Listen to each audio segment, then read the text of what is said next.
মাহমুদুল হাসান দেহলভী ডাকতে কইল সাপ, তোদেরকে কিন্তু আমার মালিক আমরা মানুষের গোলামি করার জন্য সৃষ্টি করেছে। এসব তোর কাজ তুই করবি, আমার কাজ আমাকে করতে দিবি। খবরদার খবরদার, আমি মাহমুদুল হাসান দেহলভী কিন্তু আমার কপালটা লাগাইয়া এই মালটার ডিবের জেলের ভিতরে সেজদা দিয়া আমার মালিক আল্লাহ তাআলাকে সন্তুষ্ট করব। জোরে বলেন সুবহানাল্লাহ। সাপ সাপ ওই সময় সেজদা করাটা সহজ বিষয় না অত্যন্ত কঠিন বিষয়? এই জোরে কথা বলেন, সহজ বিষয় না কঠিন বিষয়? কেমন কঠিন?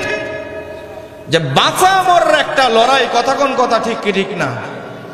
হ্যাঁ, বাঁচা আর মরার একটা লড়াই চলতেছে। এখন যদি আমি সেজদা করি আর সাপটা যদি আমার দিকে ফুস করে একটা সবুল দিয়ে দেয়, আমি তো দুনিয়ার থেকে বিদায়। কথা কোন কথা ঠিক কি ঠিক না?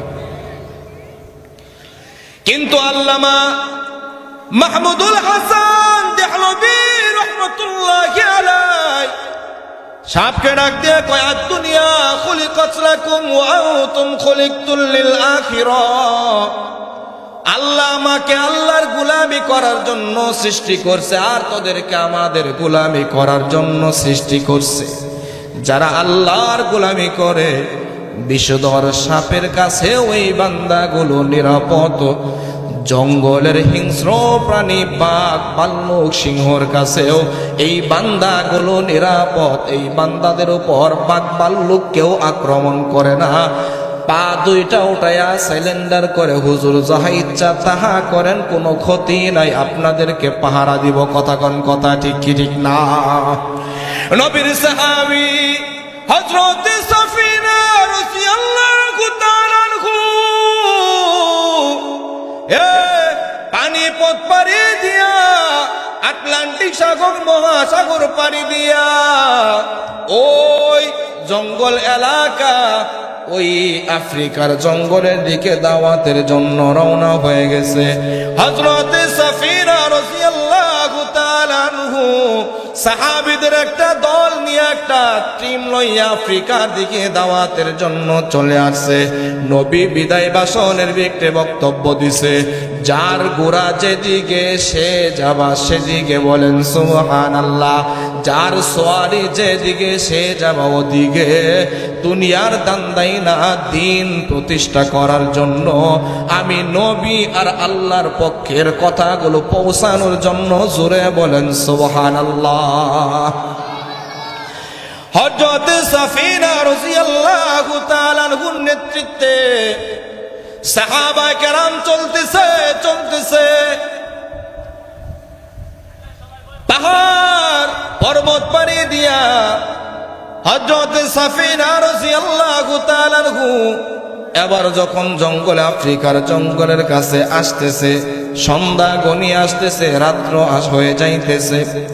হযরত সাফিনা রাদিয়াল্লাহু তাআলা আনহুকে অন্যান্য সাহাবায়ে কেরাম ডাক দিয়ে কয়, ওগো সাফিনা, না না না, আমাদেরকে নিয়ে এই জঙ্গলের ভিতরে ঢুকবেন না। এই জঙ্গলের ভিতরে হিংস্র প্রাণী আছে, বাঘ আছে, ভাল্লুক আছে, পোকা মাকড় আছে, আমাদের উপর আক্রমণ করবে। হযরত সাফিনা রাদিয়াল্লাহু তাআলা আনহু ডাক দিয়ে কয়, শোনো, তোমরা কি আমাকে আমির হিসেবে মানোনি? বলে, হ্যাঁ হ্যাঁ, আপনাকে আমির হিসেবে মানি। আমি যেদিকে যাব তোমরা ওদিকে যাবা নাকি উল্টা পাল্টা করবা? সাহাবায়ে কেরাম ডাক দিয়ে কয়, ওগো সাফিনা রাদিয়াল্লাহু তাআলা আনহু, আমরা আপনাকে ফলো করে করে আপনার সাথে যাব, কোনো কথা বলবো না। হযরত সাফিনা রাদিয়াল্লাহু তাআলা আনহু ডাক দিয়ে কয়, তাহলে চুপ, উসকো, তোমরা চুপ হয়ে যাও, কোনো কথা বলবা না। আমি যেহেতু আমির, আমি মরলে তোমরাও মরবা, আমি বাঁচলে তোমরাও বাঁচবা। কথা কোন কথা ঠিক কি ঠিক না? নবীর সাহাবা হযরত সাফিনা জঙ্গলের ভিতরে প্রবেশ করছে, দেখে অনেকগুলো বাঘ ভাল্লুক সিংহ জঙ্গলের ভিতরে অপেক্ষা করতেছে। সাহাবায়ে কেরামের তাদের দিলের ভিতরে আতঙ্ক চলে আসছে, ভয় চলে আসছে।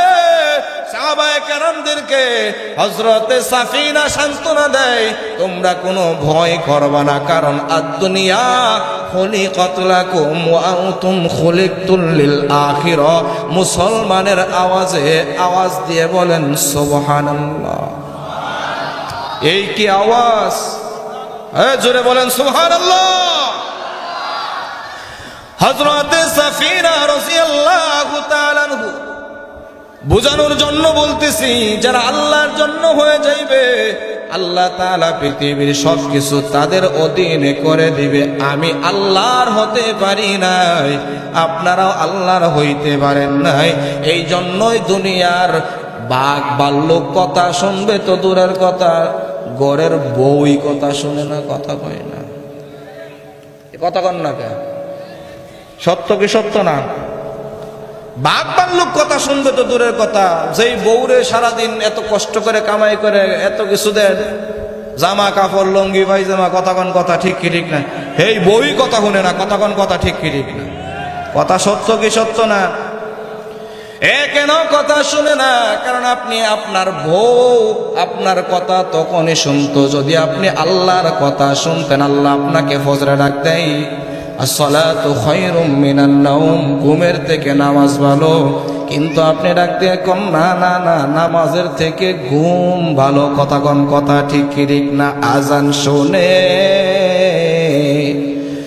থাকো যারা ঘুমায়া, আজান শুনে থাকো যারা ঘুমায়া,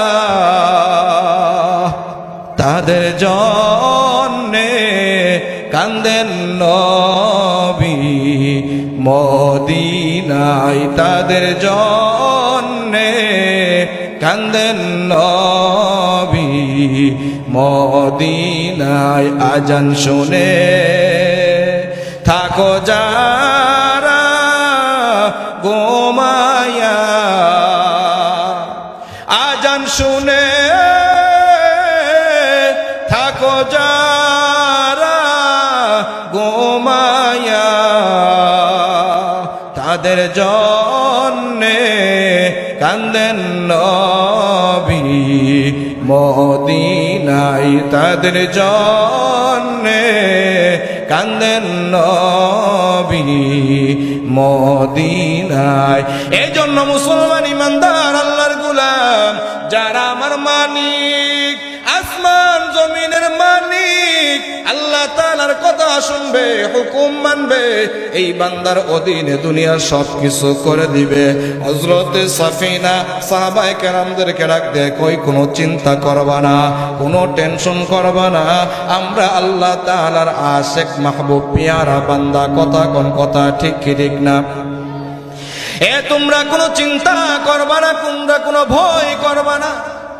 হযরতে সাফিনা জঙ্গলের ভিতরে ঢুকিয়া এলান করে দিছে, আমরা কিন্তু সাধারণ কোনো মানুষ না, সাধারণ মানুষের পক্ষ থেকে আমরা আসি নাই, আমরা হইতেছি কুল কায়নাতের নবী, যিনি দুনিয়ার নবী, পরকালের নবী, যিনি মানুষের নবী, যিনি জিনের নবী, তোমাদেরও নবী। ওই নবীর সাহাবী আমরা আজকে এই রাত্রের বেলা আমরা এই আফ্রিকার জঙ্গলের ভিতরে অবস্থান করব। যাও যাও যাও, আমাদের জন্য এই ময়দানটা খালি করিয়া দাও, তোমরা এখান থেকে চলে যাও।